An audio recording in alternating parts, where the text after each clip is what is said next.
frost bit Elara's cheeks as she knelt in Silver Creek's mercantile dust. Her father's shadow fell over her swollen belly. Sin stain must be cleansed. Silas Vance roared. The kick landed like a cannon shot, stealing her breath, scattering pebbles like shattered hope. Gasping, she looked up past the silent crowd to a stranger's ice-blue eyes beneath a worn Stetson. His hand hovered near his coat, who'd challenged the town's iron-fisted mine owner. Before we jump back in, tell us where you're tuning in from, and if this story touches your heart, make sure you're subscribed, because tomorrow I've got something extra special saved just for you. The bone-deep thud of her father's boot against her ribs echoed louder than any church bell in the frozen silence of Silver Creek's main street. Elara Vance crumpled forward, the icy grit of the Montana earth scraping her palms, the iron-scented cold filling her lungs in a ragged gasp that felt like swallowing knives. Dust, kicked up by the violence, swirled around her like a shroud, mingling with the frost that clung stubbornly to the shadow planks of the mercantile porch. Above her, Silas Vance stood etched against the weak, late November sun, his broadcloth coat pulled tight over shoulders thick with the power of ore and ownership. His face, usually a mask of stern command, was contorted with a righteous fury colder than the wind snaking down from the Absarka peaks. Disgrace. His voice, honed by years of shouting orders in the clanging chaos of the silver lode mine, cracked across the square. My own flesh corrupted, flaunting your shame before God and decent folk. He gestured wildly at her swollen middle, barely concealed beneath the thin wool of her dress. A small, ragged circle of townsfolk had gathered, miners in thick flannels, wives clutching shawls tight against the bite, children peering wide-eyed from behind skirts. Their faces were a blur of discomfort, judgment, and, in a few eyes like old Mrs. Henderson's behind the mercantile counter, a flicker of pity quickly extinguished. Sheriff Tom Beckett leaned against the hitching post outside the saloon. Thumbs hooked his belt, gaze fixed somewhere near his boots. Complicity wore a 10-star here. Elara pushed herself up onto trembling arms. Pain radiated from her side, sharp and deep, a counterpoint to the dull, constant ache in her lower back. She tasted blood where her teeth had cut her lip, but it was the cold, the sheer, isolating cold of their stares that truly chilled her. Not just the winter air, but the frost of their condemnation. Her gaze swept over them. The woman who'd sold her flour last week, the man whose horse her father stabled, the children she'd sometimes watched play, all frozen, silent, complicit in Silas Vance's brutal theater of atonement. Look upon her, Silas commanded, his voice dropping to a venomous hiss. See the wages of lust, of disobedience. She names no father? Then she stands condemned by her own silence. A blight upon this town, upon my name. He took a step closer, his boot heel grinding into the frozen mud near her hand. Elara flinched, instinctively curling an arm protectively over her belly. My child, not shame, my child. The thought was a tiny, defiant ember in the vast tundra of her fear. She remembered her mother's locket, warm against her skin beneath her dress, a fragile oval of gold holding a miniature portrait, and, hidden behind it, a single, impossibly blue bead given to her mother long ago by a Crow woman. A secret heritage, another reason for her father's rage. He saw the pregnancy not just a sin, but as a betrayal to rigid, pure lineage he demanded, a threat to the land deals he brokered with ruthless ambition, land he saw as by divine right of conquest. Her eyes, stinging with tears she refused to shed, lifted past her father's looming figure. They swept the periphery of the crowd, desperate for an anchor, finding only the weathered gray planks of the assay office, the frosted window of the barber, the skeletal branches of a lone cottonwood rattling in the wind.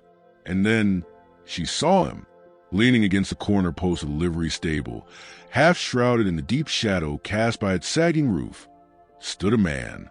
He was tall, lean as a winter-starved wolf, clad in a buckskin jacket worn soft at the elbows and seams, dark trousers tucked into scarred boots, a wide-brimmed Stetson, sweat-stained and battered, shadowed his face, but the angle of his jaw was sharp, etched with hardship. One hand rested casually on the worn, but of a Colt Peacemaker, holstered low on his hip. The other held the reins of a sturdy dun horse, its breath pluming white in the air.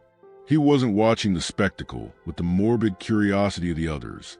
His gaze was fixed solely on Silas Vance, intense and unblinking, like a hawk assessing a rattler.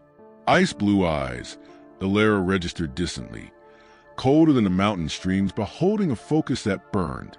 Silas followed her gaze. His sneer deepened. "What are you gawking at, saddle tramp? This is family business. Town business. Move along." His hand dropped meaningfully to the heavy Walker coat he wore. The stranger didn't move. He didn't speak.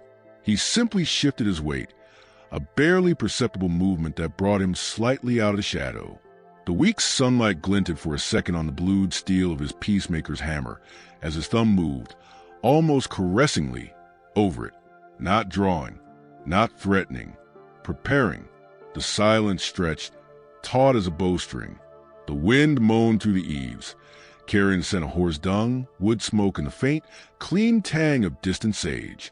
A crow cawed, a harsh sound that seemed to underscore the tension. "Pa!" Elara whispered, her voice raw, barely audible. "Please." "Quiet, girl," Silas barked, not taking his eyes off the stranger. "Your pleading won't save you now. You'll bear this burden, alone and shamed, as you deserve, or you'll rid us of it." His meaning hung in the frigid air, ugly and final. He took another step towards Elara, his intention clear in the set of his shoulders. That was the breaking point. The stranger moved. It wasn't a rush, not a dramatic flourish. It was a smooth, unhurried efficiency of a man intimately familiar with violence. One long stride brought him clear of the livery shadow. His right hand drew the Colt in a blur of motion that was startlingly quiet, just a soft rasp of leather and the definitive click-clack of the hammer being thumbed back to full cock. The sound was unnaturally loud in the hell breath of the square.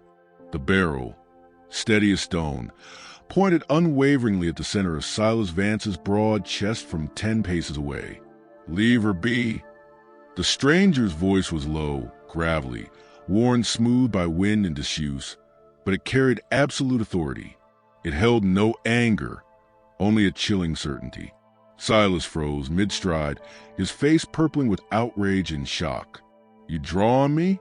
In my town? Beckett!" He roared without turning his head, his eyes locked on the unwavering gun muzzle. The sheriff shifted uncomfortably. "Now! Hold on there, mister." He started, his hand drifting towards his own holster. The stranger's ice-blue eyes flicked to Beckett for less than a heartbeat. "Keep your hand clear, Sheriff." The command was flat, final. Beckett's hand froze. The stranger's gaze snapped back to Silas. The girl walks away. "Now." Silas sputtered, veins bulging in his neck. "She's mine. My flesh, my sin to chastise." "Not anymore." The stranger's tone didn't change. "Get up, ma'am." He didn't look at Elara, his focus entirely on the threat before him. A tremor ran through Elara, part terror, part something else, a desperate, fragile hope. Could she, dare she, to defy her father, the most powerful man for 50 miles? To trust this grim-faced stranger with eyes like frozen lakes? Her side screamed where the boot had landed. Her child shifted uneasily within her. The faces of the townsfolk were a wall of ice. There was no safety here. Only more pain, more shame, perhaps death for her unborn child if Silas had his way. The locket felt like a brand against her skin, gathering every ounce of strength, every shred of defiance fueled by months of hidden fear and a brutal kick in the dust. Elara pushed herself upright. Her legs shook violently. She took a stumbling step away from her father, towards a stranger and the waiting dun horse. Dust coated her dress, her hands, her face. She felt utterly exposed, yet moving towards the only sliver of mercy offered. "Elara, You step toward that man, you are dead to me, dead to this town. Silas bellowed, trembling with impotent rage before the colt's unwavering aim. You hear me? You are nothing. She didn't look back. She kept walking, each step an agony, each step a rebellion. She stopped beside the stranger's horse. Its warm, animal scent a sudden comfort in the cold. She looked up at him. Up close, she saw the fine lines etched around his eyes, the faded scar cutting through his left eyebrow, the weariness in Setta's mouth that spoke of burdens she couldn't fathom. His gaze met hers briefly. No pity, no softness, just a stark assessment, a silent question. Are you sure? Elara nodded, a tiny, desperate movement. He lowered the colt, smoothly but deliberately, the hammer easing down with a soft snick. He didn't holster it, keeping it loosely at his side. He turned to his saddle with his free hand. He reached into a worn saddlebag slung behind the cantle and pulled out a thick gray wool blanket. He held out to her, his movements economical, devoid of unnecessary gentleness but not unkind. Wrap up, he said, his voice still that low rasp. Cold ride. The simple practicality of it, the lack of judgment in the gesture, almost undid her. She fumbled with the rough wool, pulling it around her shoulders. It smelled of wood smoke, horse, and something else, pine resin and hard earth. He turned back to the still fuming Silas and the uneasy crowd.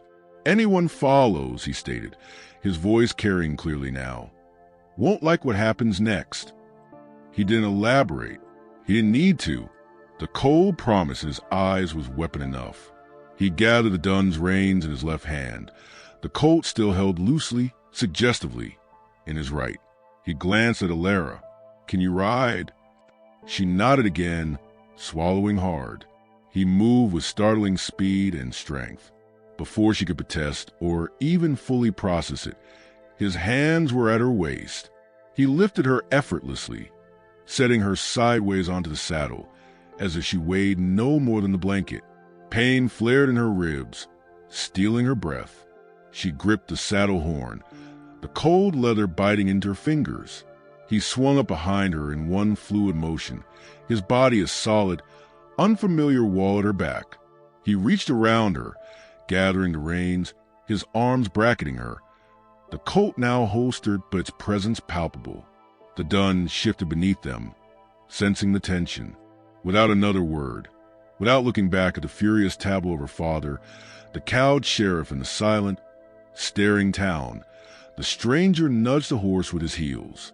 They moved off at a walk, the horse's hooves crunching deliberately on the frozen earth, heading west out of Silver Creek, towards a vast, snow-dusted expanse of the valley and the brooding mountains beyond. The wind whipped strands of hair across Elara's face. The blanket offered scant warmth against the deep chill, both outside and within. She leaned back slightly, involuntarily, against the solid warmth of the stranger's chest, too exhausted, too terrified, too overwhelmed to resist. Who was he? Why had he intervened? Where were they going? The questions tumbled in her mind, drowned out by the pounding of her heart and the raw ache in her side. They rode in silence, the only sounds a rhythmic clop of hooves, the sigh of the wind to the sagebrush, and the creak of saddle leather. The town shrank behind them, a grim collection of dark shapes against the white and brown landscape. Elara risked a glance at the man holding the reins. His profile was stern, unreadable in the fading light. She noticed, for the first time, a slight stiffness in his posture, a barely perceptible favoring of his right leg as he adjusted his seat.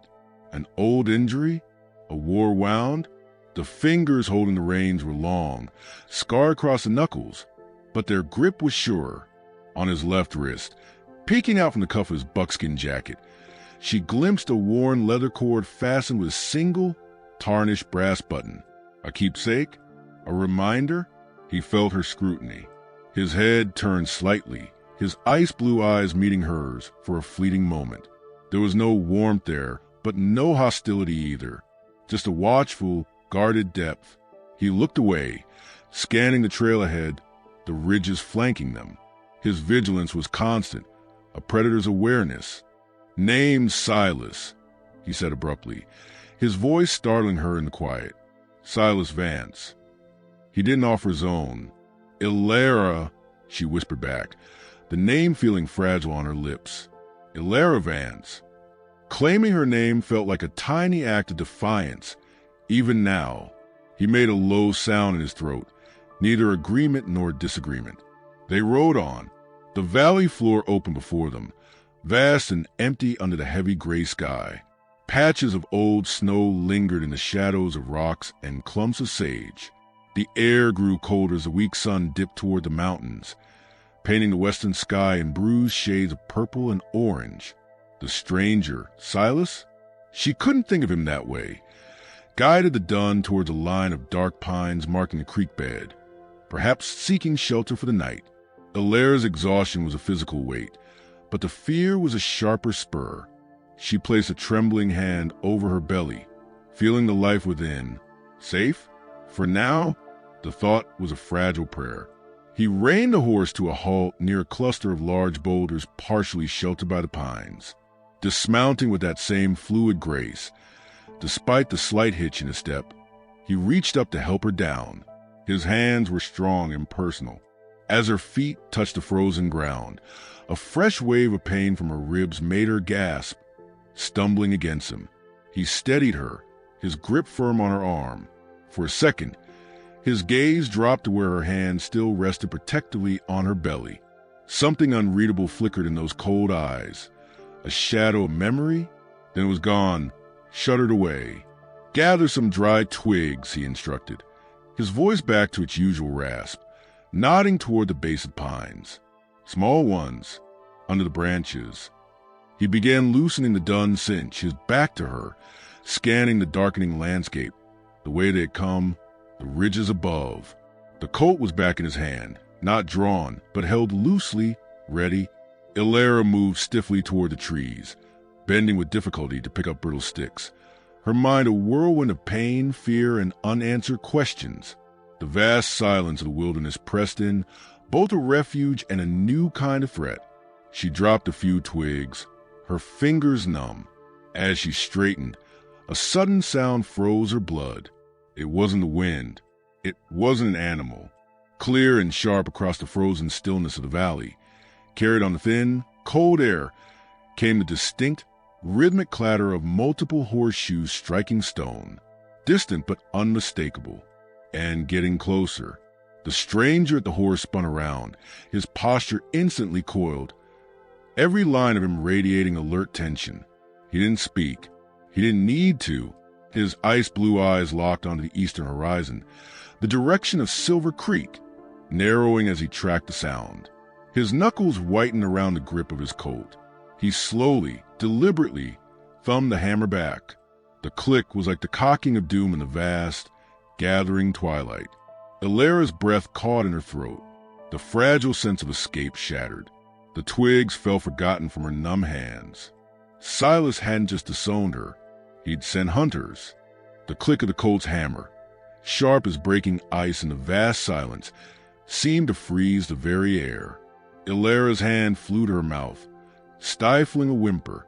The rhythmic clatter of hoofbeats, no longer a phantom threat, but a tangible drumbeat of dread, echoed across the frozen valley floor, growing louder, clearer.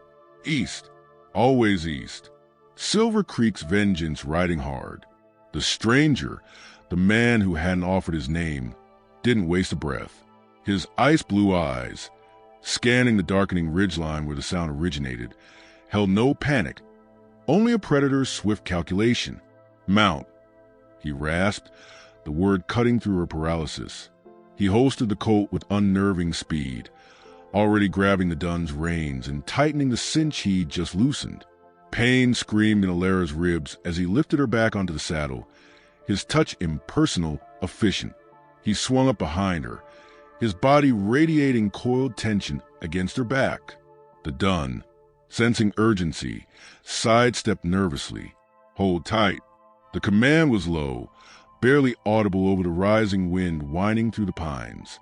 He didn't spur the horse into a frantic gallop. Instead, he nudged it towards the deeper shadows where the creek bed cut through the rocky outcrop, a dark gash in the twilight. He guided the dun with deliberate care, angling it onto a patch of exposed, lichen-covered stone near the water's edge, frozen solid, slick as glass. The horse's shod hooves left no mark, no betraying scar on the unyielding surface. They moved parallel to the creek, the sound of their passage masked by the gurgle of ice-rimmed water flowing sluggishly beneath the surface crust. The pursuing hoofbeats grew louder, a relentless thunder now, punctuated by a distant, muffled shout carried on the wind. Hunters, her father's men, her blood ran colder than the creek. They pushed deeper into the embrace of the pines, crowding the creek bank. The air thickened with the scent of resin and decaying needles, a sharp, clean contrast of metallic fear coating Elara's tongue. The cowboy reined in abruptly behind a massive, lightning-scarred ponderosa, its gnarled roots forming a partial hollow. He dismounted swiftly, signaling silence with a sharp gesture. Elara slid down, biting her lip against the agony in her side. He led the dun into the deepest shadow of the hollow, whispering something low and calming into its twitching ear. Then he was back at her side, his gaze sweeping the trail they had just left, then up towards a ridge. The hoofbeats were close now, vibrating through the frozen earth. He pulled her down beside him, crouching low behind a thick trunk, his coat drawn again, held steady against his thigh. The worn leather cord with the brass button on his wrist was stark against his buckskin sleeve. They waited, pressed against the rough bark, the cold seeping through wool and leather. Elara's breath hitched, each inhalation a knife thrust in her ribs. She clutched the gray blanket tighter, her other hand instinctively cradling the swell of her belly, feeling the frantic flutter within. Protect you. She silently promised a life beneath her palm, a desperate echo of her mother's long-ago whispers. She touched the hidden locket beneath her dress, the cool metal and the smooth beat a fragile tether to a gentler past, to crow stories told under summer stars, stories of endurance, of hiding in plain sight, be invisible. Her mother's voice seemed to murmur from memory, like the owl in the pine. Shadows lengthened, painting the forest floor in stripes of deep indigo and fading gray. Four riders materialized on a ridge above the creek bed, silhouetted against the bruised purple sky. They paused, scanning the valley below. Elara recognized the bulky shape of Hank Dobbs, Silas's foreman, a man whose cruelty matched her father's ambition. Beside him, the leaner form of Jed Carter, quick with a knife and quicker with an insult. Two others, minors likely, their faces indistinct in the gloom. Hank raised a hand, pointing roughly toward the area where the cowboy had made their brief camp. They started down the slope, horses picking their way carefully on the frozen scree. The cowboy beside Elara didn't move, didn't breathe. He was stone, ice, utterly still. Only his eyes tracked the riders, narrow slits of cold light. Elara pressed her forehead against the rough bark, praying to the spirits her mother had whispered of, the ones who watched over the hunted. Let them pass. Let the stone hide us. The wind sighed to the pine boughs, carrying the creak of saddle leather, the snort of a horse, the low murmur of voices. Tracks vanished. Damn ice. Vance wants her back, or the problem dealt with. Cold as a witch's rather be in the saloon. Shut it, Jed. Look sharp. That drifter's trouble. Saw his eyes, like a gut-shot wolf. The voices faded slightly as the riders reached the creek bed near the boulders. Elara heard the crunch of boots on frozen mud, the jingle of spurs. A horse whinnied. They were searching the spot where she dropped the twigs. One of them kicked at the cold ashes of the fire that never was. Nothing. Hank Dobbs's voice growled, frustration evident. Smart bastard. Covered his trail. Maybe double back? Jed suggested. Or went deeper into the pines. Another voice offered. Plenty of places to hole up. Spread out, Hank ordered. Check the tree line. Look for broken branches. Disturb ground. And watch yourselves. He drew fast. Real fast.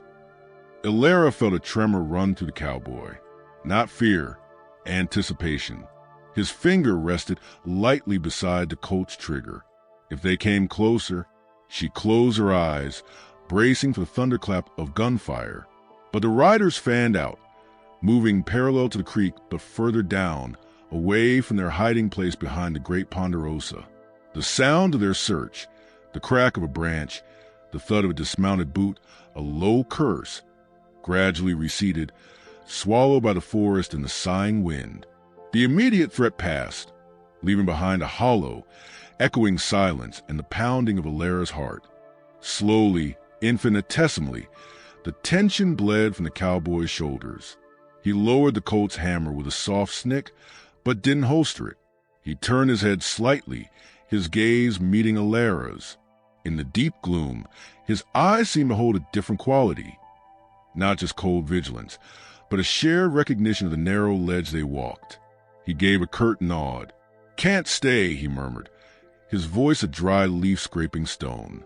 "They'll circle back, or send more." He glanced at the sky, now fully dark, pricked with the first icy stars. "Need shelter? Fire. You're freezing." Elara realized she was shaking violently, a combination of cold, shock, and the relentless pain in her side. She tried to nod, but a gasp escaped her as the movement jarred her ribs. He noticed. His gaze dropped to where her arm was clamped protectively over her torso. "Kicked you hard," he stated, not a question. There was no pity in his tone, only a flat assessment of damage. He holstered the Colt and reached into his saddlebag, pulling out a dented tin cup. Moving to the creek's edge, he used the cup to break through the thin ice rimming a still-flowing rivulet, filling it with dark, cold water. He brought it back, handing it to her. "Drink slow." The water was achingly cold, but clean, washing the taste of dust and blood from her mouth. She sipped, her eyes never leaving him. He wasn't looking at her. He was scanning the trees again, listening intently. Satisfied the immediate danger had passed, he knelt beside her, his movements economical, avoiding any suddenness. "Need to see," he said, his voice low. "Ribs broken. You won't ride far." Shame warred with necessity. She was a stranger. He was a stranger, and her body felt like a battleground of pain and vulnerability. But the thought of not being able to flee, of being a burden that got them both caught. She nodded mutely, loosening her grip on the blanket. He didn't touch her directly. Using the edge of the thick wool, he gently lifted away from her side, then carefully pushed aside the layers of her thin dress and shift beneath. The frigid air hit her skin, making her gasp again. His touch, when it came, was surprisingly light, clinical. His fingers, scarred and calloused, probed with careful pressure along the curve of her ribs beneath her swollen belly. His hands were cold, but his touch was precise. Elara squeezed her eyes shut, focusing on a rough bark against her back. The scent of pine, the distant hoot of an owl, anything but the intimacy of this examination and the sharp pain his probing elicited. "Bad bruising," he murmured after a moment, pulling the blanket back over her. "Maybe cracked. Not broke clean, I reckon. Hurts deep." "Yes." Elara breathed, relief mingling with residual embarrassment, like a knife stuck there. He nodded, seemingly satisfied with his diagnosis. "Bind it tight helps. Later. Need to move." He stood, offering his hand. She hesitated for only a heartbeat before taking it. His grip was strong, pulling her up with minimal strain on her injury. The simple act of assistance, devoid of judgment, felt like a lifeline thrown in a stormy sea. He led the dun out of the hollow. The horse seemed calmer now. "Name's Walker," he said abruptly, not looking at her as he checked the cinch. "Rhett Walker." He said it like it was a fact of the landscape, like naming a rock or a creek. It wasn't an invitation, just information. Necessary. "Elara," she whispered again, finding a sliver of strength in claiming her own name, separate from Silas Vance. "Elara," he acknowledged, the name sounding rough but not unkind on his tongue. He mounted, then reached down. This time, when he lifted her, his hands were more careful, avoiding her injured side, settled before him. The shared warmth of his body at her back was no longer just an unfamiliar presence, but a bulwark against the encroaching night and the hunters within it. Walker didn't head deeper into the valley. Instead, he guided the dun up the opposite slope from where the riders had descended, choosing a path over broken shale and through dense thickets of mountain mahogany that snagged at their clothes.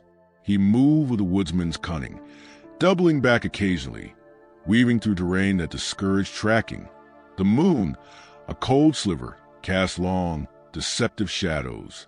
Elara concentrated on breathing through the pain, on the rhythm of the horse, on the solid presence behind her. She thought of Rhett Walker. The name suited him. Steady, enduring. The brass button on his wrist, a soldier's uniform, a lost family. The haunted stillness in his eyes spoke of deep canyons within. After an hour of grueling, silent ascent, they emerged onto a higher, wind-scoured benchland dotted with stunted juniper. Below, the valley was a dark bowl, Silver Creek a faint smudge lost in shadow. Ahead, the mountains rose, black and forbidding against the star-strewn sky. Walker reined near a cluster of large boulders leaning together like weary giants, forming a shallow cave-like recess. Sparse, tough grass poked through patches of old snow. Here, Walker said, dismounting, shelter from the wind, can risk a small fire deep inside. Smoke disperses up the rock. He helped her down, his hands lingering for a fraction longer than necessary to ensure she was steady. Gather what drywood you can find. Small stuff, inside the rocks. Elara moved stiffly, grateful for a task. The pain was a constant companion, but manageable if she moved carefully. She found brittle branches of juniper snapped off by wind, dry tufts of grass tucked into crevices. Inside the rock shelter, the wind's moan lessened. It smelled of dust and cold stone. Walker unsaddled the dun, rubbing it down briskly with a piece of sacking before hobbling it nearby where it could crop at the sparse grass. He used his Bowie knife to scrape a shallow pit against the back wall of the recess, lining it with flat stones. Elara brought her meager collection of tinder. He arranged it with practiced ease, adding a few thicker twigs from his saddlebags. From a small, oilskin-wrapped bundle, he produced flint and steel. The first spark flew, then died. Another, a third, caught a wisp of dry grass. A tiny flame bloomed, fragile and orange in the deep gloom. Walker bent low, shielding it with his hands, blowing gently. The flame grew, licking at the twigs, casting flickering, dancing shadows on the rock walls. The light, however small, was a profound defiance against the vast, cold darkness. Warmth began to radiate, a physical comfort Elara hadn't realized she craved so desperately. He filled the tin cup with snow and set it near the edge of the fire to melt. Then he turned his attention back to her. Binding, he stated, pulling a long strip of clean, coarse linen from his saddlebag, a bandage, or perhaps just torn cloth. He didn't ask permission this time. The necessity was clear. Turn. Lift your arms best you can. Elara complied, turning her back to him, facing the small fire. She raised her arms gingerly, the movement sending fresh waves of pain through her side. He worked quickly, efficiently, wrapping the linen tightly around her torso, over her shifting dress, just below her breasts and above the swell of her belly. He pulled it snug, knotting it firmly at her side. The pressure was immediate, a constriction that paradoxically eased a sharp, stabbing agony, replacing it with a deep, bearable ache. It felt like being held together. "Thank you," she whispered, the words thick with emotion, gratitude, exhaustion, a dawning trust she hadn't expected to feel. He grunted, a non-committal sound, moving to tend the fire. He added another small piece of wood. The melted snow in the tin cup steamed faintly. He handed it to her. "Warm now. Drink." She cradled the warm tin, the heat seeping into her frozen fingers. She sipped the hot water, feeling it spread warmth through her core. In the firelight, she studied him. The lines around his eyes were deep grooves carved by sun and sorrow. The scar through his eyebrow was a pale seam. The brass button on the leather cord gleamed dully. He caught her looking. His gaze met hers across the small fire. The ice blue was still there, but in the flickering light, it held a different depth, a weary humanity. "Button's all that's left," he said quietly. His voice rough but softened before, almost lost in the crackle of the flames. He didn't look at it. He looked into the fire, seeing something else. Uniform. My brother's. Shiloh. One word. A name that echoed with cannon fire and blood in the stillness of the Montana night. He didn't elaborate. He didn't need to. The loss was a tangible presence in the small shelter, as heavy as the rocks around them. Elara thought of her mother's locket, the blue bead. "My mother, she was Crow," she offered softly. The first time she'd spoken aloud to anyone in Silver Creek who didn't already know, who didn't already scorn. Silas, he hated that part of me, hated the reminder. She touched the hidden shape beneath her dress. This, my child, he saw it as more taint, more threat to his empire dirt. The bitterness apprised her, sharp and clean. Walker's gaze flickered to her hand resting over the locket, then back to the fire. He nodded slowly, a silent acknowledgement of shared burdens, of fathers who were storms. He poked at the embers with a stick. "Sleep if you can," he said, his voice back to its usual rasp. The moment of vulnerability shuddered. "I'll watch." Elara wrapped the blanket tighter, the binding offering blessed support, the fire's warmth a fragile comfort. She leaned back against the cold stone, exhaustion pulling at her like a tide. The small flame danced, a beacon of defiance.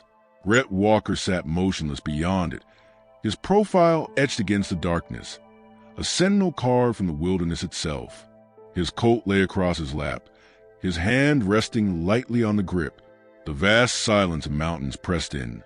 But here, in this tiny circle of light and shared silence, Elara felt a sliver of something she hadn't known since her mother died, a fragile, hard-won safety.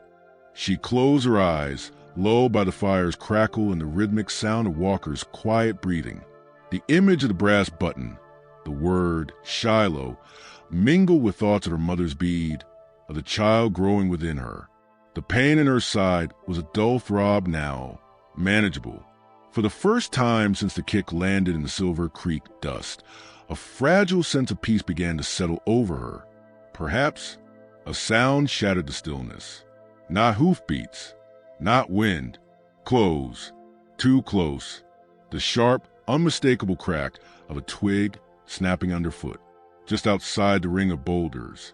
Walker was on his feet in an instant, a silent shadow, the coat a dark extension of his arm, leveled towards the sound. The firelight caught the fierce, lethal focus in his ice-blue eyes. Every muscle was coiled, poised. He didn't speak. He didn't breathe. Elara froze, her heart hammering against her bound ribs. The fragile peace shattered like glass. The darkness beyond their meager firelight seemed suddenly alive, malevolent, pressing in. Someone or something was right there, just beyond the rocks, listening, waiting. The crack of the twig hung in the frigid air, a death knell to their fragile moment of peace. Elara's breath locked in her throat, her hand instinctively flying to her bound ribs, pressing against the ache as if it could silence the frantic hammering of her heart. Across the dying embers of the fire, Rhett Walker was a statue given sudden, lethal life. He moved with the silent speed of a striking hawk. One booted foot swept through the meager coals, scattering them into darkness with a hiss of dying sparks, plunging the shallow rock recess into near total blackness. Simultaneously, his free hand clamped over Elara's mouth, cutting off any gasp. His touch was cold leather, an iron resolve, not cruel but absolute. His ice-blue eyes, wide and unblinking, were fixed on a jagged opening between the boulders, his Colt unwavering in its aim. Silence, thicker and heavier than the mountain darkness pressing in. Only the frantic pulse in Elara's ears and the faint, almost imperceptible sound of Walker's own controlled breathing broke the void. The wind moaned a lonely counterpoint outside. Then a soft, shuffling scrape, like a boot sole dragging cautiously over frozen shale. Close, just beyond the rocks. Someone was listening, breathing mere feet away. Walker's grip on her mouth tightened infinitesimally, a silent command for utter stillness. Elara squeezed her eyes shut, focusing on the cold stone at her back, the ruffle of the blanket, the solid, terrifying presence of the man shielding her. She thought of the tiny life within her, a desperate plea echoing in her mind. Be still. Be silent, like the stone. She touched the hidden locket beneath her layers, her thumb finding the familiar shape of the blue bead beneath the metal. Protect us. She prayed silently to the spirits her mother had named, to the old ones who watched the mountains. Make us shadows. Seconds stretched into an agonizing eternity. The shuffling sound came again, accompanied by a low, wet sniff. A man, clearing his throat cautiously. Then a voice, rough and familiar, barely a whisper carried on the wind, smelled smoke. Faint. Gotta be him. Jed Carter.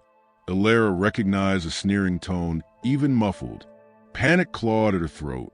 If he peered inside, if he saw the faintest gleam of Walker's eyes or the metal of the Colt, Walker didn't wait. Like a phantom uncoiling, he released Elara and lunged, a silent blur against the deeper blackness. There was a choked gasp from outside, a brief, muffled scuffle, the sickening thud of bone meeting bone, a sharp, bitten-off cry instantly silenced. Then, only the wind again, sighing through the stunted juniper.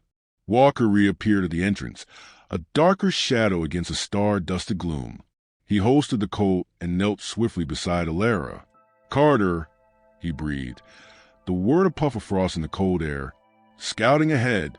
Others won't be far. Move. Now. His voice held no triumph, only grim urgency. He pulled her to her feet, his hands firm but avoiding her injured side. Quiet as death. He didn't bother saddling the dun. He grabbed the saddlebags and blanket, slinging them over his shoulder. Elara snatched the dented tin cup. Within moments, they were moving, abandoning the meager shelter, leaving only cold stone and the scent of fear behind. Walker led the way, the dun following obediently on a loose rein, its hooves surprisingly silent on the frozen ground as he guided it carefully onto patches of wind-scoured rock. He headed not down into the valley, nor further up the exposed benchland, but laterally, traversing the steep slope towards a deeper, shadowed gash in the mountainside, a ravine choked with ancient pines and tumbled boulders. The moon, a sliver of cold silver, offered scant light, casting deceptive pools of blackness. Every rustle of sagebrush, every groan of a pine bough, sounded amplified, threatening.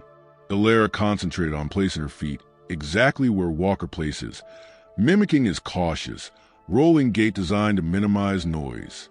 Pain flared with every step, the binding a tight cage around her ribs, but the terror of capture, of Silas's promised retribution, was a sharper spur. She scanned the darkness behind them, expecting to see lantern light flare on the ridge they'd left. They descended into the ravine's embrace, the air growing colder, damper. The sound of running water, mostly frozen but still trickling beneath a thick crust of ice, echoed up from below. The pines here were taller, their branches interlacing overhead like skeletal fingers, blocking much of the starlight. The darkness became almost absolute. Walker slowed, his hand signaling a halt. He crouched, running his fingers lightly over the frozen mud near the water's edge. Elara crouched beside him, her breath pluming white. He pointed. Fresh hoof prints, partially filled with drifted snow, but unmistakable in the faint light filtering down. 3 sets, heading downstream. Dobbs, Walker murmured, his voice barely audible above the water's whisper. Circling back, looking for sign near water. He scanned the steep sides of the ravine, his gaze sharp as flint. We go up, cross the ridge further on, lose them in the high rocks. The ascent was brutal. Loose shale slid treacherously underfoot. Thorny thickets of wild rose and serviceberry snagged at their clothes. Elara gritted her teeth, each pull upward sending fire through her side. Walker moved ahead, clearing a path when he could, offering a steadying hand when the slope became sheer. Once, her foot slipped on a patch of black ice, hidden beneath a dusting of snow. She gasped, thrown off balance. Walker's hand shot out, grabbing her arm, hauling her back from the edge of a sharp drop-off. His grip was iron, his face inches from hers in the gloom. For a heartbeat, their eyes met. The cold blue held no reproach, only a fierce, protective intensity that momentarily stole her breath more than a fall would have. He didn't speak, just gave a curt nod before turning back to the climb.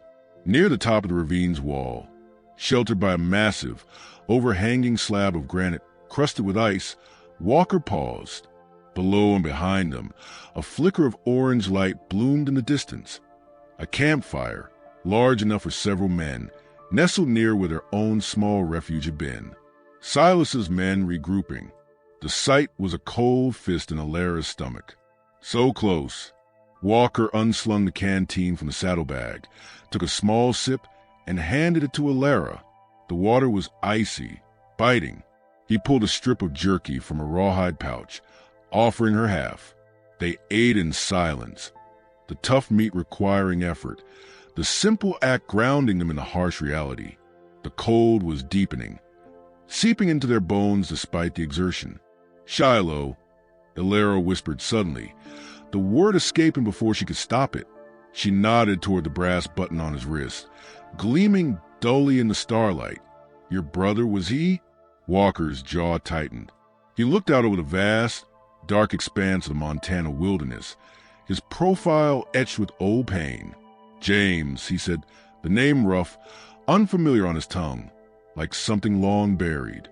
"Younger, full of full notions of glory. I wasn't there." He paused, the silence heavy with unspoken guilt. "Got word after."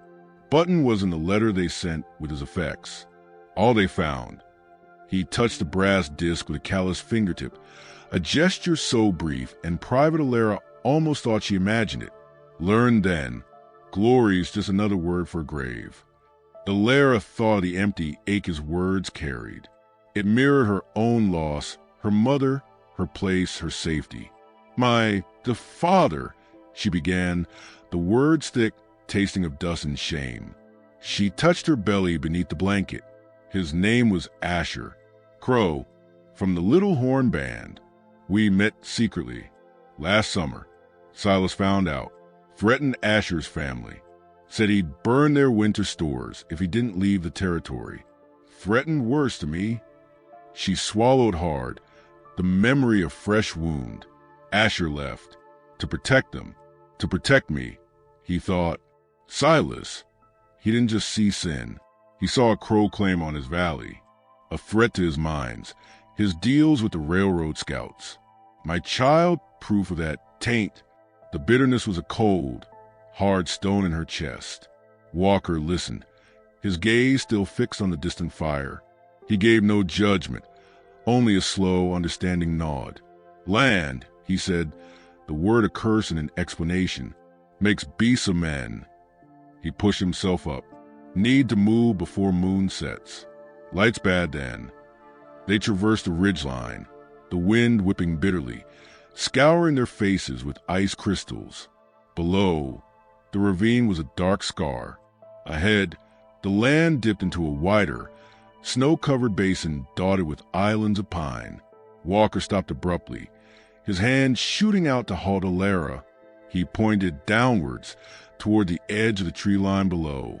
Something fluttered, incongruously bright against the snow-dusted pines, a small strip of faded red cloth tied to a low branch. Elara's breath caught. Recognition flared. "Crow's sign," she whispered, a spark of hope igniting despite the fear. A warning. Danger on this path. Or a marker for safe passage left by my mother's people long ago. She remembered her mother's stories of hidden trails, marked for those who knew how to see. Asher, he might have used trails like this. Walker studied the cloth, then scanned the basin below, His eyes narrowed. Trap, he murmured. Or haven. He seemed to weigh the options, the risk. The distant fire glowed like a malevolent eye. He glanced back the way they'd come. Pursuit was a certainty behind them. We circle wide. Avoid the basin floor. Stay high. He led them along the very edge of the ridge, where the wind had swept the snow almost bare, leaving only patches of slick ice and frozen grass. The going was treacherous, demanding every ounce of concentration. Elara focused on Walker's back, on placing her feet in his prints.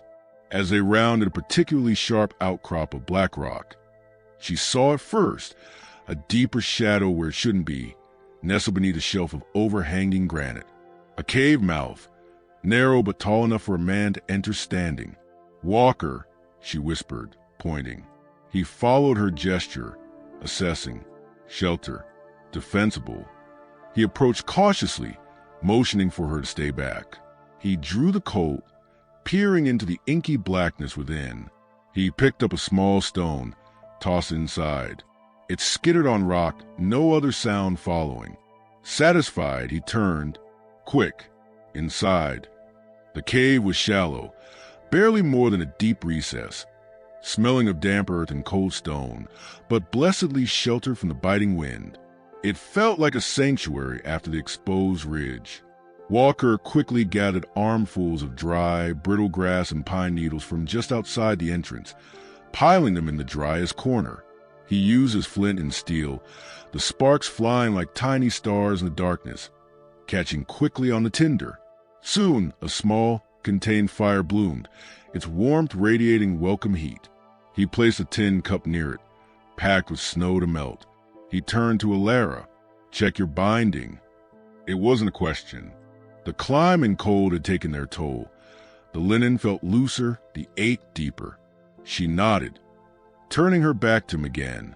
He worked swiftly, unwinding the cloth, his fingers probing the bruised flesh beneath her shift with clinical detachment. She hissed as he touched a particularly tender spot. Swellings down some, he observed, his voice low. He rebounded tightly, the pressure of familiar, almost comforting pain. As he knotted the linen securely at her side, his hand brushed against the hidden shape of the locket beneath her dress. He paused, just for a fraction of a second, then finished the task. He handed her the now warm water from the tin cup. "Thank you, Rhett," she said, meeting his eyes in the flickering firelight. His name felt solid, real, a lifeline in the wilderness. He nodded, a ghost of something that wasn't quite a smile touching his eyes for a fleeting moment. He settled himself near the cave entrance, his back against the cold rock, the Colt resting on his drawn-up knee, its barrel pointed towards the outside world. The firelight danced on his face, softening the harsh lines, deepening the shadows around his eyes. The brass button gleamed. Elara wrapped the blanket around herself, leaning against the wall near the fire. The warmth seeped into her bones, easing the deep chill. The fear was still there, coiled tight, but tempered now by exhaustion and this fragile, hard-won moment of relative safety. She looked at Walker, his vigilant profile etched against the darkness of the cave mouth. He wasn't just a rescuer anymore. He was Rhett, a man carrying his own ghost, yet choosing to stand between her and the storm. She touched her belly. We're not alone, she thought, a fragile warmth blooming that had nothing to do with the fire. She reached beneath her dress, carefully unhooking the locket. The gold felt warm in her palm. She opened it, the tiny portrait of her mother's gentle face barely visible in the dim light. She pried open the hidden compartment behind it, revealing the smooth, impossibly blue bead. Holding it tightly in her fist, she closed her eyes. She pictured her mother's face, heard her voice teaching the old words, the prayers of protection, for guidance, for the strength to bear and the wisdom of the owl. She whispered them now, not in English, but in the soft, flowing cadence of Absolute, the word, the private shield woven in the firelight. I Kyla watch over us. Bayati, give us strength. She pressed the bead to her lips, then tucked the locket safely away. The ritual a small anchor in the maelstrom. Walker watched her silently, his expression unreadable, but his posture seemed to soften infinitesimally. He poked the fire, adding a small, dry branch. The flames leapt higher, casting long, dancing shadows on the cave walls. Outside, the wind had risen to a mournful howl, sweeping down from the peaks. The sound of Silas's men was lost in its vastness. For now, Elara allowed her eyes to drift closed, lulled by the fire's crackle and the deep, even sound of Walker's breathing. The warmth, the binding support, the whispered prayer, the presence of quiet man guarding the entrance, it wove a fragile spell of respite. The image of the red warning cloth flickered in her mind, then faded. Perhaps they had slipped the noose, if only for a night. Perhaps a sound pierced the wind's howl. Not a twig snap, not an animal cry. The sharp, high-pitched whinny of a horse. Close, too close, and not the dun. Walker was instantly rigid, a coiled spring pressed against a rock. He leaned forward, peering out into the storm-lashed darkness beyond the cave mouth. Elara sat bolt upright, the fragile piece shattering. Her heart slammed against her ribs. Walker held up a hand, commanding silence, his head cocked, listening intently. The wind roared, then dropped for a fleeting second. In that brief lull, carried on the icy air, came the sound they both dreaded, the distinct jingle of a bridle, and then a man's voice, raised to carry over the gale, thick with triumph and malice. Found their fire ashes back there, their hold up somewhere close. Fan out, check every rock, every crevice. Vance wants that girl found, and that drifter's head on a platter. Silas, he was out here himself, and his voice was coming from the ridge directly above the cave. Lantern light suddenly flickered, cutting through the swirling snow, probing the darkness like accusing fingers, sweeping across the slope just yards above their hiding place. Shadows moved against the light, multiple figures dismounting. The crunch of boots on frozen ground was terrifyingly near. Walker twisted back toward Elara, his ice-blue eyes wide in the firelight, not with fear, but with a grim realization of imminent discovery. The Colt was already in his hand, hammer thumb back. The cave, moment ago a sanctuary, was now a potential tomb. The lantern beam swept closer, illuminating the snow-dusted rocks just outside the entrance, casting long, searching fingers of light that crept perilously close to revealing the narrow opening. Elara, Walker breathed, his voice a razor's edge of urgency. Get behind me, now. Elara, Walker breathed, his voice a razor's edge of urgency cutting through the wind's howl and the terrifying proximity of Silas's voice. Get behind me, now. The command brooked no hesitation. Elara scrambled backwards on hands and knees, the pain in her ribs momentarily forgotten beneath the surge of raw terror. She pressed herself against the cold, damp rock wall at the deepest part of the shallow cave, pulling the gray blanket over her head like a shroud, shrinking into the flickering shadows cast by the small fire. The lantern beams outside danced wildly, probing like accusing fingers, illuminating the snow-dusted rocks just beyond the narrow entrance. Silhouettes shifted against the light. 3, maybe 4 men dismounting on the ridge above. Boots crunched on frozen scree, perilously close. Walker remained crouched at the cave mouth, a statue carved from tension and shadow. His Colt, hammerback, was an unwavering extension of his arm, pointed towards the shifting light and sound. His ice-blue eyes scanned a limited vista beyond the entrance, calculating angles, escape routes, the grim arithmetic of survival. The brass button on his wrist seemed to absorb the firelight, a tiny, dull beacon. Fan out! Silas Vance's voice roared again, closer now, thick with command and venom. Check every crack. That whore and her drifted protector are here. I smell their fear. His words were a physical blow, echoing the kick that had landed in the Silver Creek dust. A beam of lantern light, wielded by someone descending the slope, swept across the cave entrance. It lingered for a heart-stopping second on the patch of disturbed snow where Walker had gathered tinder, then slid upwards, illuminating the overhanging granite shelf above the opening. Elara held her breath, pressing harder against the stone, willing herself to vanish. The light passed, probing higher. Walker didn't move. He was utterly still, a predator waiting for the perfect, desperate moment. Elara's gaze darted around their tiny prison. The fire, their source of warmth, now felt like a beacon screaming their location. The cave had no back exit. They were trapped. Then her eyes caught it.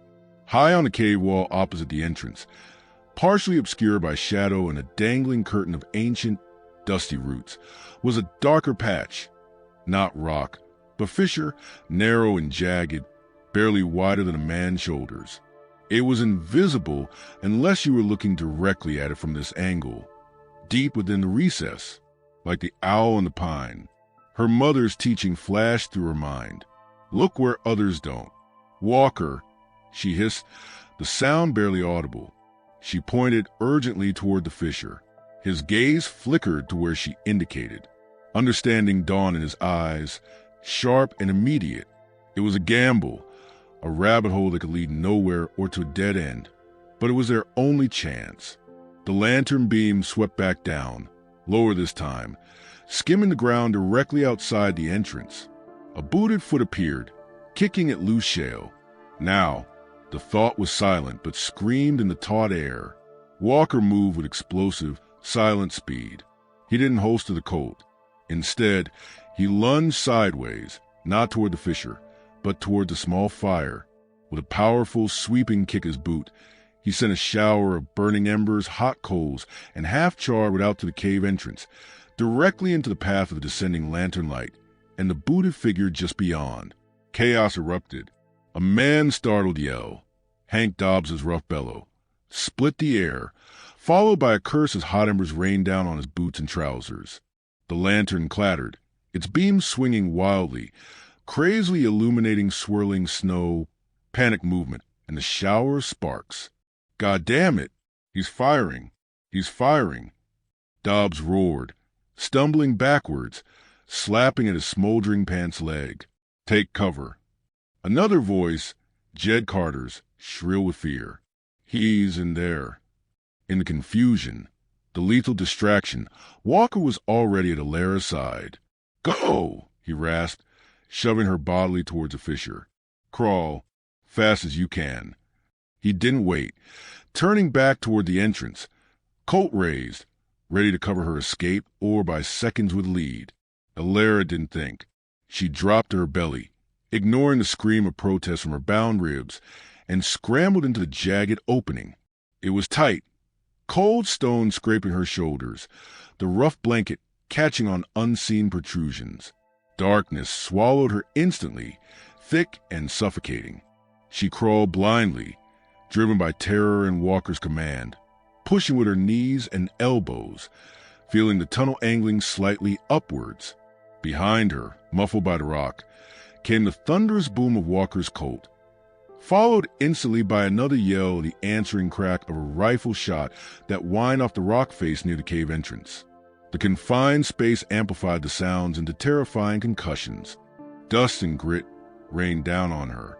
She kept crawling, gasping for air in the oppressive darkness, the tunnel seeming to constrict around her.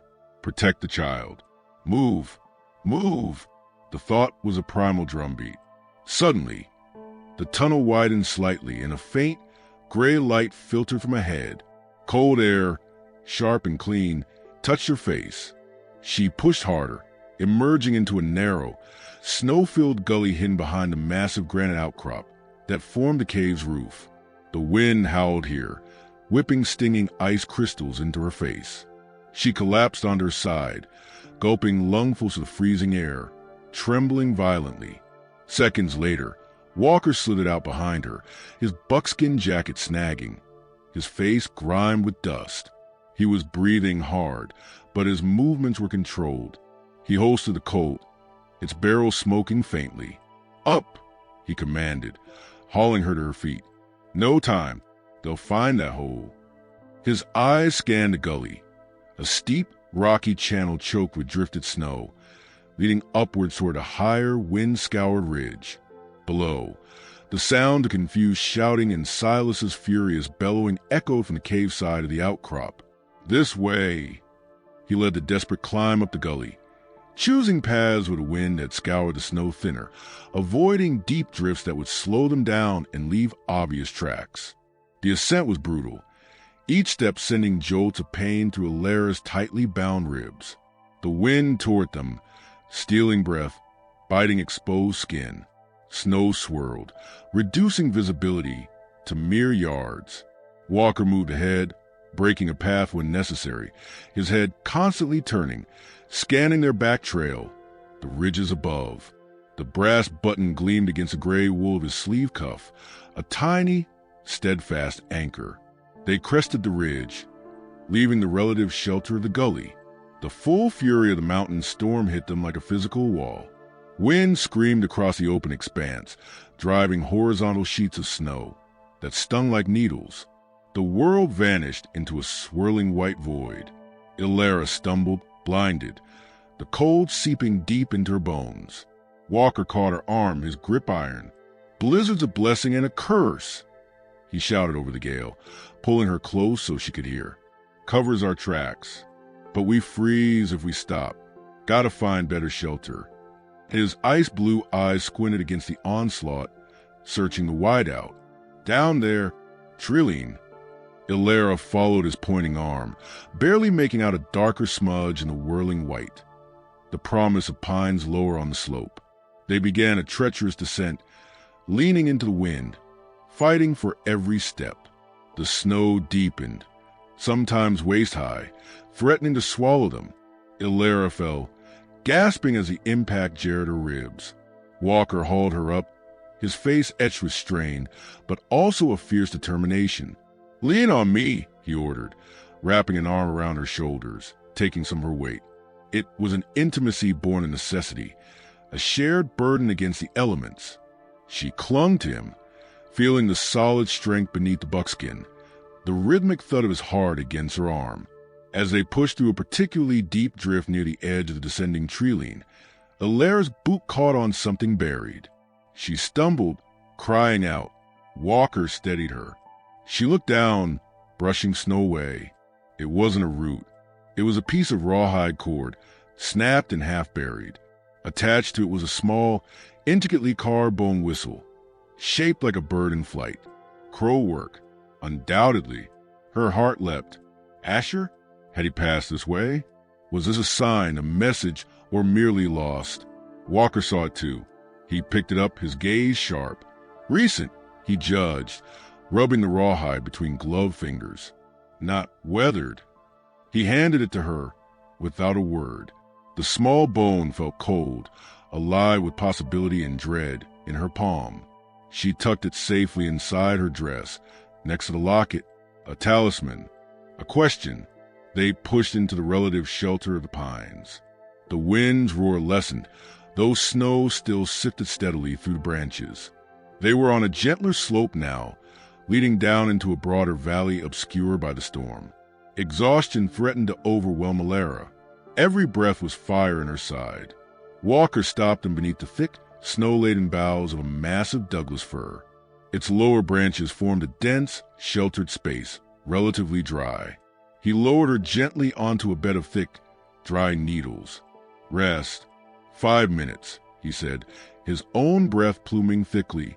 He pulled the canteen, took a swallow of the near-frozen water, and handed it to her. He began scooping armfuls of dry needles and broken branches, piling them into a deep depression beneath the thickest part of the tree's canopy. From his saddlebags, he retrieved a small, dented tin matchbox. His hands, stiff with cold, fumbled slightly. "Shiloh," Elara whispered suddenly, watching him struggle with the matches. The word hung in the frigid air between them, heavy with the ghosts he'd briefly conjured. Walker froze. He didn't look up, his shoulders tense beneath the damp buckskin. He struck a match. It sputtered and died in the damp air. He struck another. "Wasn't at my post," he said. The word scraped raw, low and harsh, almost lost in the wind's sign through the high branches. He kept his eyes fixed on the third match he struck. It caught, a tiny, defiant flame. He cupped it carefully, lowering it to the tender nest of dry pine needles and fine twigs he'd prepared. Guard duty. West perimeter. Heard the cannons of screams. The tiny flame grew, licking at the kindling, casting flickering light on his face, revealing the deep lines of remembered agony. Knew James, knew he was in the thick of it, charging with his regiment, full of that damn fool glory. He added a small stick. The fire grew, its warmth a sudden, blessed benediction. Left my post, ran, towards the sound, towards a hell. He paused, the memory of physical weight. Found him too late. Button was all that wasn't covered in mud, and he couldn't finish.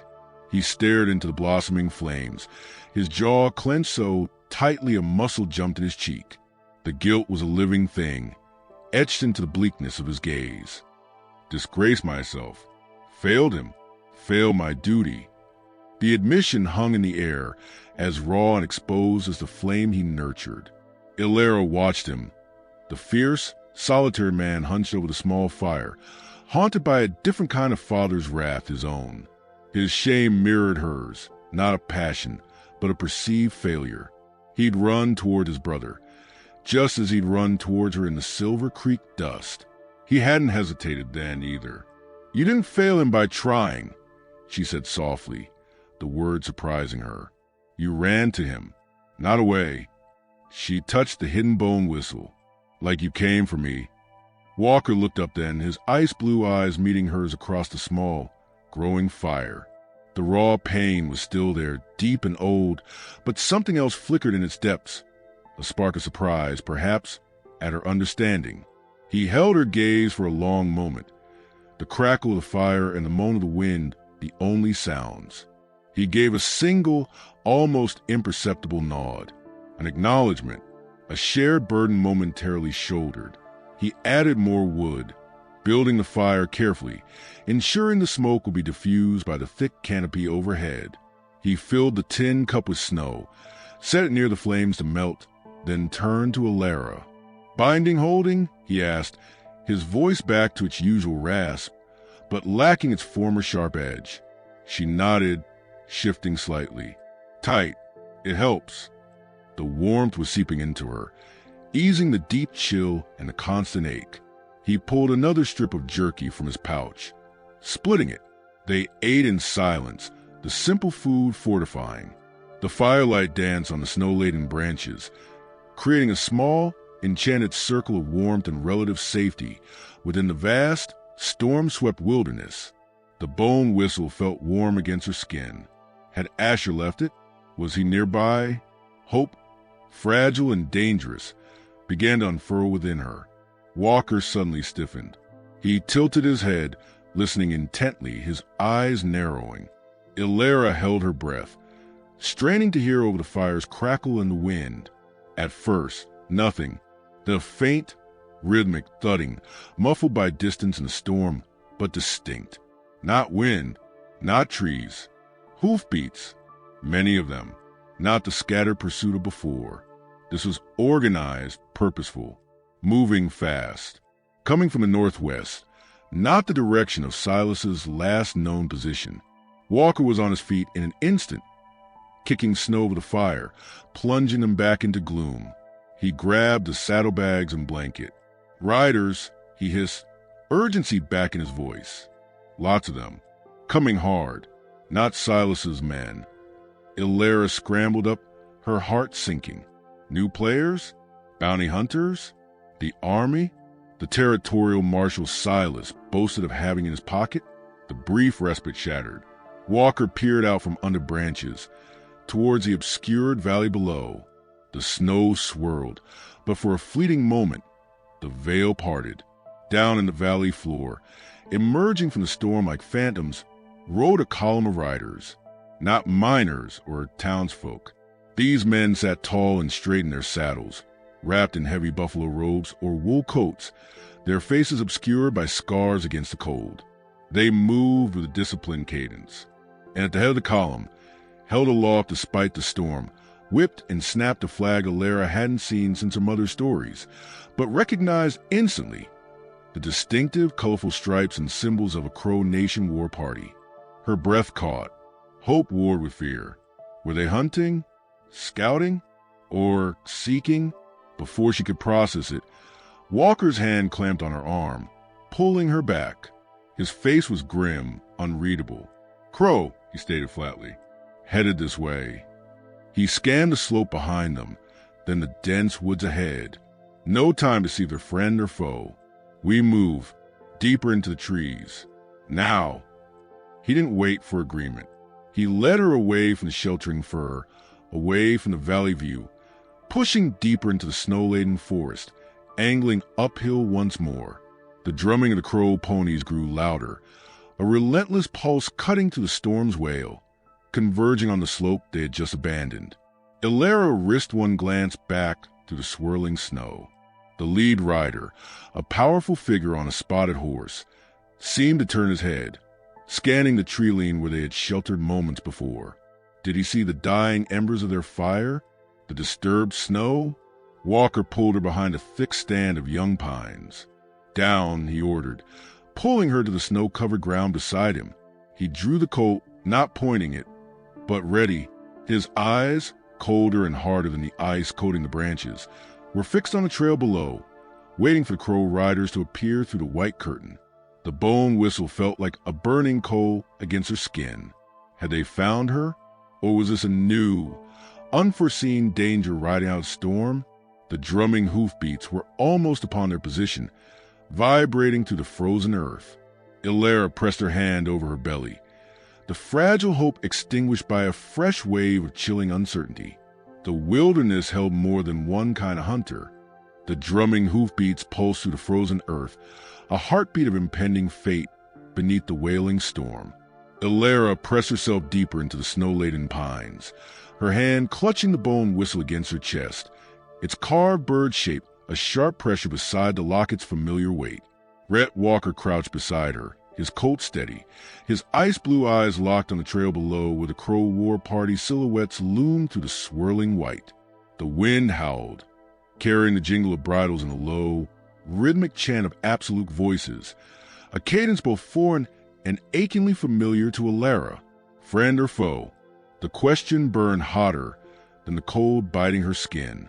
Walker's hand tightened on her arm, pulling her lower, his breath a controlled plume in the frigid air. "Stay still," he whispered, his voice a low rasp, barely audible over the gale. His gaze flicked between the approaching riders and the dense forest ahead, calculating a path through the thickening pines. The snow fell like a mourner's veil, obscuring the world, but the Crow were close, too close.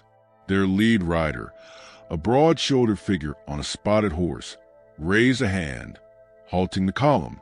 A buffalo robe draped his shoulders, its edges whipping in the wind. He tilted his head, as if scenting the air, his eyes scanning the tree line where Elara and Walker hid.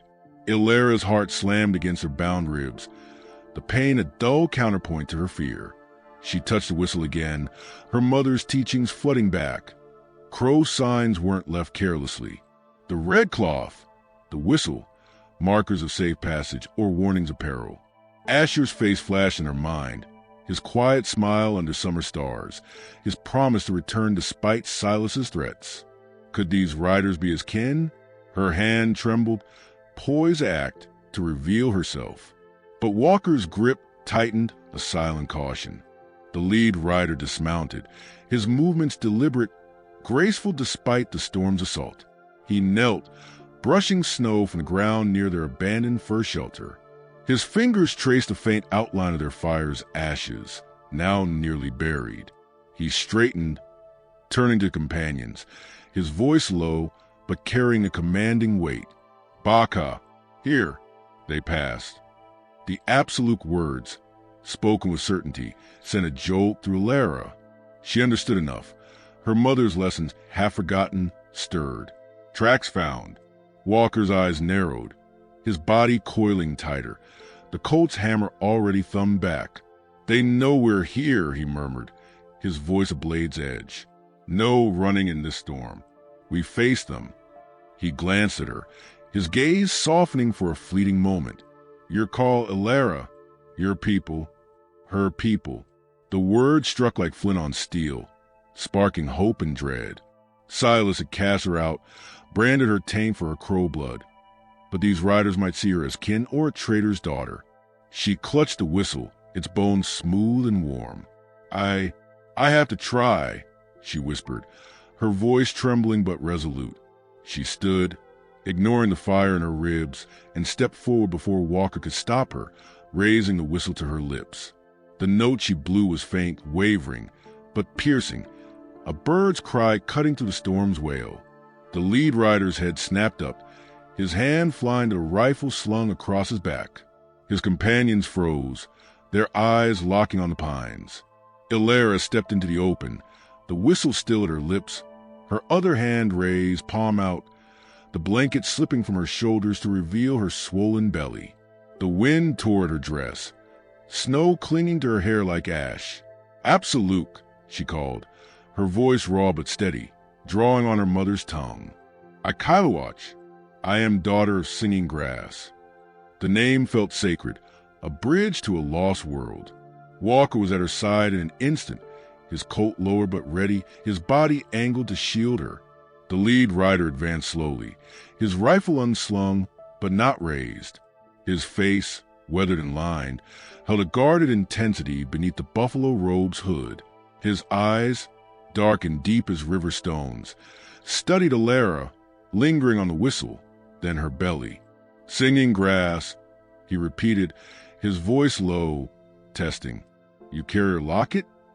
Elara's hand flew to the hidden gold oval, pulling it free. She opened it, revealing the blue bead, its hue vivid even in the storm's dim light. Her gift, from the little horn band. Her voice steadied, fueled by defiance and hope. "I am Elara, daughter of her blood." The rider's expression shifted, a crack in his stoic mask. He stepped closer, snow crunching under his moccasins. "I am Black Elk, uncle of Asher, son of Singing Grass's sister." His words were a lifeline, pulling Elara from the abyss of fear. Asher left the whistle. "For you, he said you'd come." His gaze flicked to Walker, assessing, then back to Elara. "Silas Vance hunts you. His men are close." The name was a cold fist in her chest. "Silas, still coming." Walker's hand tightened on the Colt, his eyes scanning the whiteout behind the Crow riders. "How many?" he asked, his voice flat. "All business." "5," Black Elk replied, his own gaze sweeping the ridge. "Led by the mine owner himself. They follow your trail, but the storm blinds them. For now," he gestured to his men, for warriors dismounting, their faces obscured by scars but their movements sure. "We came for Elara, for Asher's child."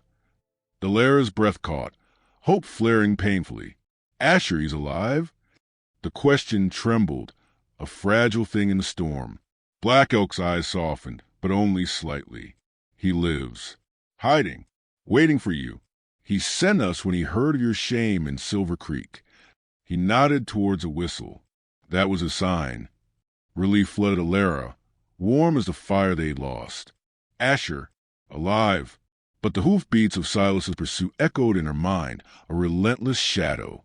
Before she could speak, a sharp crack split the air, a rifle shot, muffled by snow but unmistakable. From the ridge they fled. Silas's men, closing the gap. Walker spun, pulling Elara behind a thick pine. "No time," he hissed, his Colt raised, tracking the ridge. Black Elk signaled his warriors, who fanned out silently, rifles and bows at the ready. The storm swirled, but through the white curtain, Elara glimpsed movement, dark shapes descending the slope, lanterns flickering like malevolent eyes. "Spread out." Silas's voice roared, closer than before, thick with rage. "She's with that drifter. Find them. End this." Black Elk met Elara's eyes, a silent question. She nodded, gripping the locket. "I trust you," she whispered, then turned to Walker. "Rhett, they're my kin. They'll protect us." Her voice held a new strength, born of the whistle's promise and her mother's legacy. Walker's gaze held hers, the ice blue softened by something deeper. Trust, hard-earned. "Your lead," he said, lowering the Colt slightly, yielding to her decision. It was a surrender, not a defeat, but a partnership. Black Elk gestured toward the narrow trail, weaving deeper into pines, barely visible in the snow. "This way, to our camp. Hidden, safe." He led, his warriors forming a protective arc around Elara and Walker. They moved swiftly, silently, to storm their ally, cloaking their passage. Elara followed, her hand on her belly, the pain in her ribs a distant ache beneath her resolve. Walker stayed close, his Colt still drawn, his eyes scanning the rear. The trail descended into a sheltered hollow, where a small crow camp nestled against a rocky outcrop. Hide tents, nearly invisible against the snow, glowed faintly with firelight from within. The scent of sage and roasting meat mingled with pine smoke. A woman, her face lined with age, emerged from a tent, her eyes locking on Elara's locket. "Singing Grass's child," she murmured, her voice warm, welcoming. "You are home." Elara's throat tightened, tears stinging despite the cold. Home. The word was a heart she'd never known since her mother's death. She stepped forward, but a shout shattered the moment. Silas's voice, now terrifyingly near from the ridge above the hollow. "There!" he bellowed, his lantern's beam cutting through the storm, illuminating the camp's edge. "She's with the savages. Take them all." Walker reacted instantly, shoving Elara behind a tent, his Colt raised. Black Elk's warriors moved like shadows, arrows nocked, rifles aimed. Elara's heart raced, but she refused to cower. She stepped forward, clutching the locket, and raised her voice in absolute, strong and clear. "Silas Vance, your time is done. This is my kin, my child's blood. You have no claim." Her words echoed, a defiance born of years of shame and silence. Silas emerged from the snow, his broad figure flanked by Hank Dobbs and two miners, their rifles gleaming. His face was a mask of fury, his Walker Colt drawn. "You're mine, girl," he roared. "Your bastard taints my valley, my deals. You'll die before you ruin me." Before he could fire, a figure leapt from the shadows, a crow warrior young, lithe, his face hauntingly familiar. Asher. His knife flashed, knocking Silas's Colt from his hand. The miners hesitated, caught off guard, as Black Elk's warriors closed in, their weapons a silent promise. Silas staggered, disarmed, his men outnumbered. "You can't," he sputtered, his voice breaking. "The railroad, the land." "Your greed ends here," Asher said, his voice steady, his eyes locked on Elara. He stepped to her side, his hand finding hers, warm and real. "You're safe now." Walker lowered his Colt, his gaze on Silas, then Elara. He nodded, a final acknowledgement. "Your fight's won," he said softly, his voice carrying the weight of Shiloh's ghosts. "Mine's done." He touched the brass button, a gesture of release, of redemption found in saving her. Silas, cornered, glared at the encircling crow, then at Elara. "You're nothing," he spat, but his voice was hollow, defeated. Black Elk stepped forward, his rifle raised. "Leave, Vance, or the mountains take you." Silas stumbled back, his men retreating into the storm, their lanterns fading into white void. The camp settled, the storm's wail softening. Elara stood with Asher, their hands entwined, her locket gleaming in the firelight. The old woman approached, placing a beaded pouch in Elara's hand, a crow blessing for her child. "For strength," she said, her smile a heart's warmth. Walker stepped back, his figure blending into the pines. "You're home," he said to Elara, his ice-blue eyes holding a quiet peace. He turned, mounting the dun, the brass button catching the last flicker of firelight. "Got my own trail now." Elara watched him ride into the snow, a solitary figure swallowed by the wilderness. She pressed the pouch and locket to her chest, Asher's arm around her, The crow camped a sanctuary. Her child stirred, a promise of life, of legacy. The storm raged on, but here, in the heart of the mountains, Elara found her place, her defiance a beacon brighter than any fire. Her shame burned away like frost under the sun.